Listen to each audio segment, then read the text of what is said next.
A single dad gave blood to save the CEO daughter, then she realized he was the man she mocked. The air in the exclusive pediatric wing of Mercy Hospital was sterile and silent, thick with a fear that money couldn't dilute. Elara Vance, a woman who commanded boardrooms with a razor-sharp glance, was crumbling. Her 5-year-old daughter, Lily, lay pale and unconscious in the ICU, her small body losing a battle against a rare blood disorder. The doctors had been clear. They needed a specific, uncommon donor, and they needed them now. The city-wide alert had gone out, a desperate digital plea into the void. As Elara clutched her daughter's tiny sock in her fist, a relic of the vibrant child who'd worn it just days before, she made a silent, frantic pact with the universe. She would give anything, everything, for just one person to walk through that door. If you believe that kindness always finds a way and that everyone deserves a second chance, then do us a favor. Hit that like button, share this story with someone who needs to hear it, and subscribe to Grandpa's Book for more tales that mend the heart.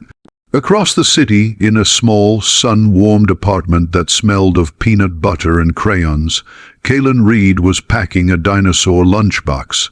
His world was his 8-year-old son, Milo, a boy with his mother's curious eyes and a resilience that humbled Kaelen daily.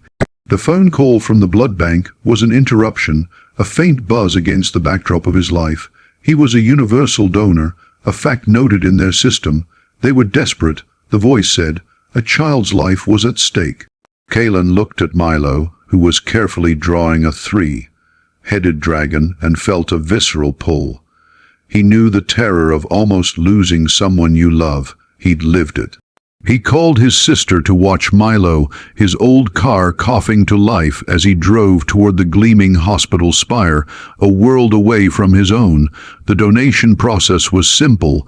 In a quiet room, Kaelen sat in a reclining chair, his arm outstretched as the crimson lifeline flowed from him into a bag.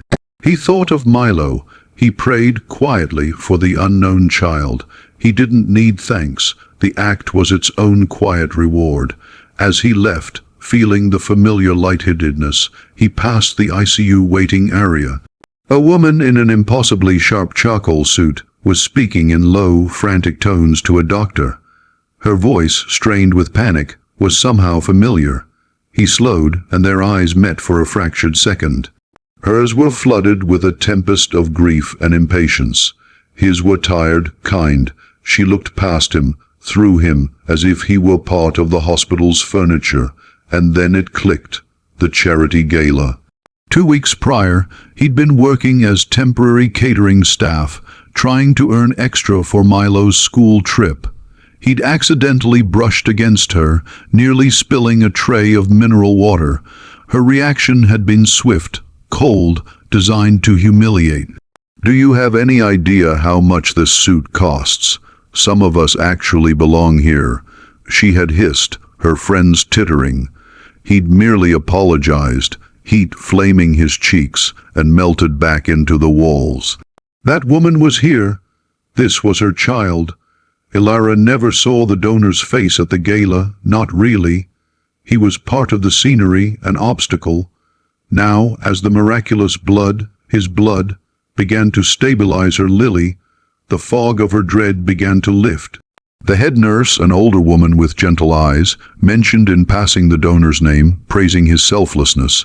A good man, that Kaelen Reed, came straight in, no questions asked, said he had a son of his own and just wanted to help. The name echoed. Reed, she'd seen it on a staff manifest. A fragment of memory, the caterer's badge, surfaced. K. Reed. A cold wave of recognition, far more chilling than any boardroom confrontation, crashed over her. The man she had scorned, dismissed as insignificant, was the one whose very essence was now coursing through her daughter's veins, giving her back her future. Driven by a shame so profound it was physical, Elara asked for his information. She didn't call, she went. She found the address, a modest but tidy building. She saw him through the window before he answered the door. He was on the floor, laughing, helping a boy with a mop of brown hair assemble a complex Lego spaceship. The scene was so full of unvarnished love and normalcy it stole her breath. When he opened the door, his smile of polite confusion faded into quiet recognition. No anger, just a weary understanding.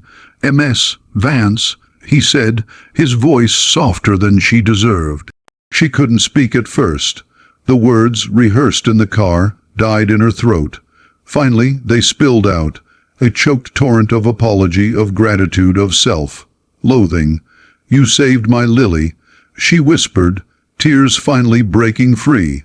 "And I was so cruel. I judged you without seeing you. I am so sorry." Kaelen listened, his hand resting on Milo's shoulder. He nodded slowly. "I accepted your apology the moment I decided to donate," he said. "My wife, Milo's mother, she needed blood once, too. There wasn't enough in time. I couldn't let another parent feel that." His forgiveness was not a victory. It was a gift, offered so freely it shattered the last of Elara's icy facade. If this story of a second chance has touched your heart, if you believe in the power of humility and grace, please let us know in the comments below. Your stories remind us all of our shared humanity. The change didn't happen overnight, but Elara Vance, the CEO, began to change. She started a foundation for single-parent families facing medical crises named the Lily and Milo Fund. The first board member she invited was Kaelen. In his quiet wisdom, he helped shape it into something real, something that didn't just write checks but built support. They became unlikely friends, bound by a miracle and a mistake. Lily recovered, her laughter returning like sunlight. She and Milo became fast friends, their bond a living testament to the bridge their parents had built from brokenness. One afternoon, months later, they all sat in Elara's spacious backyard. The children were chasing fireflies, their joyous shouts piercing the twilight. Elara looked at Kaelen, who was watching Milo with that same quiet, steadfast love. "I spent a lifetime building walls," she said, her voice thick. "You and your son, you showed me what it means to build a door." Kaelen simply smiled, watching the children, their figures dancing in the gathering dusk. The man who had nothing, it turned out, had everything to give, and the woman who had everything had finally learned how to receive it. Before you go, we have a special request. Lily and Milo's story is about unexpected connections. Please comment below with one word you believe can change the world. Let's fill this space with hope.